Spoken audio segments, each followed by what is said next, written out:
My name is Jess MacNeil. My work in this exhibition is called SparrowHawk, and it's a 3-channel video exhibition that focuses on the game Le Pervier sur Glace, which translates as SparrowHawk, played out the front of the Hotel de Ville in Paris. And each winter the Paris Council installs an ice rink out the front of the Hotel de Ville, and these skaters play this game every night. So I took a team of people to Paris, there were about 7 of us all together, and filmed the work using 3 cameras, each elevated on tall stands around the rink. We filmed over over 3 nights, and I just selected the best night to work from. After the work was filmed, it was made in post-production. So what I've done is erased the figures of the skaters who are playing the game from the footage, for the most part. And the work itself consists of their shadows moving around the ice that's been filmed, and also the marks that they make in the surface of the ice as they skate past. Every so often, the figures of the skaters flash back into visibility,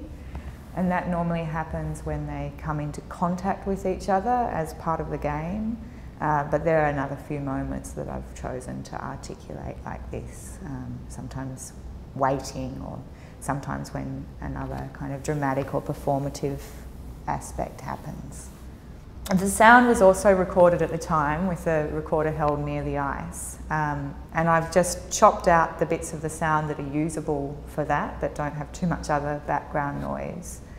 and then mixed it so that as the image flips from one screen to another, the sound also moves directionally in the room. I'm very interested in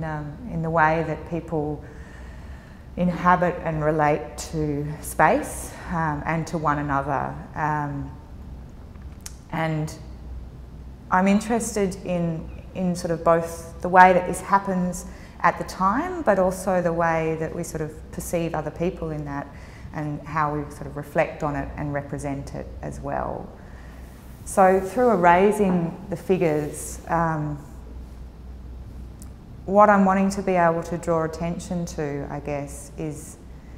not only the sort of presence of the person there, so I haven't taken away all evidence of them being there, it's quite clear through their shadows and the other effects that they have that they were there. But through taking them away, I'm keen to focus on that effect that they're having on the space. So the things that are perhaps a little more subtle, that wouldn't be seen or wouldn't be dwelt upon if the dominating presence of the actual figure was there. And I'm interested in the sort of repercussions that those effects have. So, you know, a person casts a shadow and leaves a mark, and that ephemeral trace itself sort of lasts longer than the person's presence. I'm also obviously playing with how long the person's presence lasts. By removing them, they've become invisible, but these traces continue through their recording in the medium of video. There's, as well as that, there's sort of I guess a meditation on, without wanting to use that word, on the idea of kind of presence, and how we are actually present in a space and to one another, and how much we perceive each other, or how much we're in touch with our own presentness. And I'm always very interested in the kind of subjectivity of perspective and the kind of incompleteness of our own view of things. And so through playing with this sort of erasure, and in this instance, this kind of selective revealing of the figures at moments in the game, I'm playing with this sort of degrees of invisibility and visibility, and degrees of perception and understanding about what's actually going on and what the content of an experience actually is. It's obvious that something's been manipulated, and it might be clear what it is, but I like not necessarily confusing, but initiating that process of kind of backtracking as to what's going on, and then hopefully through, you know, setting those thought processes in mind and some degree of kind of compulsion to keep watching aesthetically, then other questions come up and other, you know, whys and hows and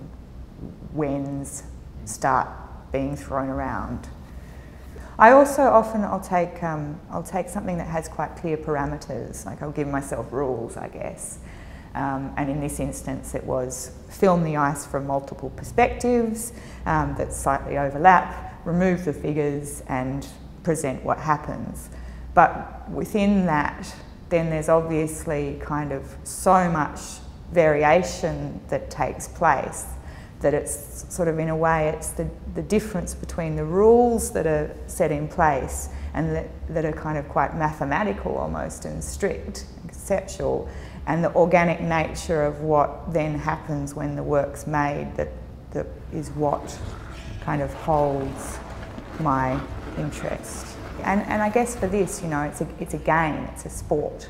and it takes place within a rink, you know, both very defined kind of parameters for a certain kind of interaction, but at the same time the actual experience of being there is very specific and very present and kind of, yeah, very, very unique. So I really like this sort of interplay between the sort of specific and the general, and between the constrained and the organic, and, you know, it's coexistence, not necessarily a tension, I think, because I think we like to separate these things out as being different in the way that we sort of compartmentalise the world, but the actual process of living and experiencing includes both, and they're all meshed up in with each other. I mean, for me, it's sort of, when you make the work, that distance between the parameters and then what actually happens when you make the work is the whole point. You know, it's like why you don't just keep it in your head as an idea. And I guess I have a completely different relationship to the work than anyone else will. I mean, the shadows, I can recognise who's casting them, you know. That was Moisey, that was, you know, because I met the skaters at the time, so it's very specific for me. But one of the nice things about bringing it to this point of exhibition and taking it off my little screens at home and putting it into the room is that I can sort of step back and watch it a bit more as a viewer. I guess there's always a kind of an